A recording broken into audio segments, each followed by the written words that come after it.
नमस्कार दोस्तों, आज हम पार्ट विलियन के कुछ प्रैक्टिस क्वेश्चंस करने वाले हैं। हाल ही में हमने विलियन पार्ट ख़त्म किया है। मैं उम्मीद करता हूं आपको मेरी बताई हुई चीज़ें समझ आई होंगी और आपने घर जाके वो चीज़ें पढ़ी होंगी और उनके प्रश्न भी हल किए होंगे। आज मैं अपनी तरफ से आप लोगों को कुछ प्रश्न कराना चाहता हूं जो परीक्षा के उद्देश्य से बहुत ही महत्वपूर्ण है और अगर आप उन प्रश्नों को एक बार कर लेंगे तो आपके जो कॉन्सेप्ट हैं वो और अच्छे से क्लियर हो जाएंगे। तो आइए चलते हैं पहले प्रश्न की ओर।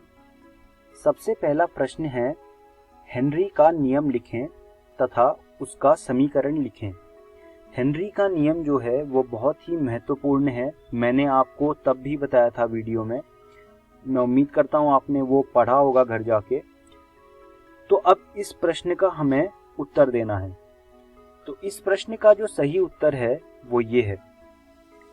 हेनरी का नियम कहता है कि किसी गैस का वाष्प अवस्था में आंशिक दाब उस विलयन में गैस मोल अंश के समानुपाती होता है। यह हेनरी का नियम है। अब हम इस नियम का समीकरण देखेंगे। हेनरी के नियम का समीकरण निम्नलिखित है। P बराबर KH(x), जहां पर P गैस का आंशिक दाब है, X जो है वो गैस का मोल फ्रैक्शन है और KH जो है वो हेनरी स्थिरांक है। तो यह हेनरी का नियम था तथा उसका समीकरण था। अब हम अगले प्रश्न की तरफ चलते हैं। अगला प्रश्न कहता है, संतृप्त विलयन और अति संतृप्त विलयन कौन से होते हैं? संतृप्त विलयन वे विलयन होते हैं जिनमें किसी विशिष्ट तापमान पर अधिक विलय नहीं घुल सकता। उन्हें संतृप्त विलयन कहते हैं। संतृप्त विलयन को अंग्रेजी में सैचुरेटेड सॉल्यूशन भी कहते हैं। अति संतृप्त विलयन वे हैं जिनमें सामान्य परिस्थितियों में घुलने की तुलना में अधिक विलय घुल जाता है। उन्हें अति संतृप्त विलयन कहते हैं। तो ये भी एक बहुत ज़रूरी प्रश्न है और अक्सर पूछ लिया जाता है। आप इस प्रश्न को और इसके उत्तर को अपनी कॉपियों में लिख लीजिए। तीसरा प्रश्न है, तापमान कैसे विलेयता को प्रभावित करता है? तो इस प्रश्न में जो हमें उत्तर लिखना है, ये उत्तर मैंने आपको तब भी बताया था जब मैंने आपको वीडियो में ये पार्ट पढ़ाया था। तो इस सवाल का जवाब है, तापमान का प्रभाव प्रतिक्रिया के प्रकार पर निर्भर करता है कि प्रतिक्रिया ऊष्मक्षेपी है या ऊष्मशोषी है। ऊष्मशोषी प्रतिक्रिया के मामले में जब हम तापमान को बढ़ाते हैं तो विलेयता भी बढ़ जाती है। ये बात मैंने आपको वीडियो में बताई थी जब हम इस पार्ट को पढ़ रहे थे। ऊष्मशोषी प्रतिक्रिया में क्या होता है कि जब तापमान बढ़ाते हैं तो विलेयता भी बढ़ जाती है, लेकिन ऊष्मक्षेपी प्रतिक्रियाओं में अगर हम तापमान को बढ़ाते हैं तो ऊष्मशोषी प्रतिक्रियाओं के विपरीत होता है। उसमें क्या होता है, विलेयता कम हो जाती है। तो यह इस सवाल का जवाब था। काफ़ी महत्वपूर्ण सवाल है। आप इसको और इसके जवाब को अपनी कॉपियों में लिख लीजिए। अब चलते हैं अगले सवाल की ओर।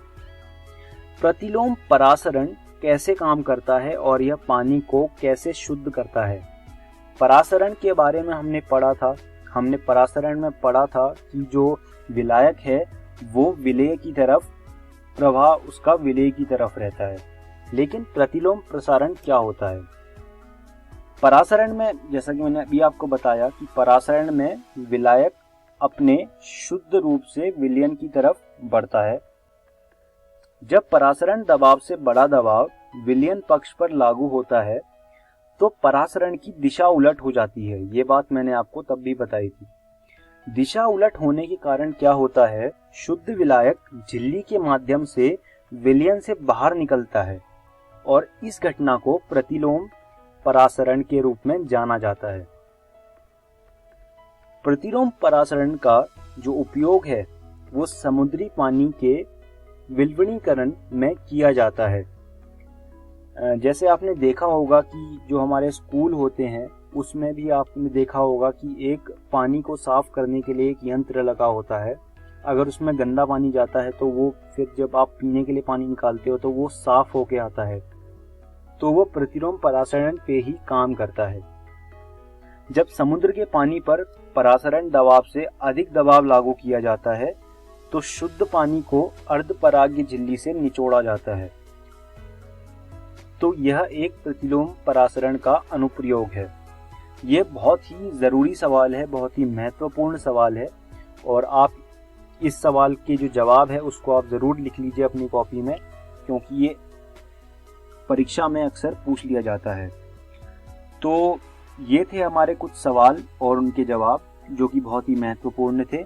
मैं उम्मीद करता हूँ आपको हर सवाल और उसका जवाब समझ आया होगा।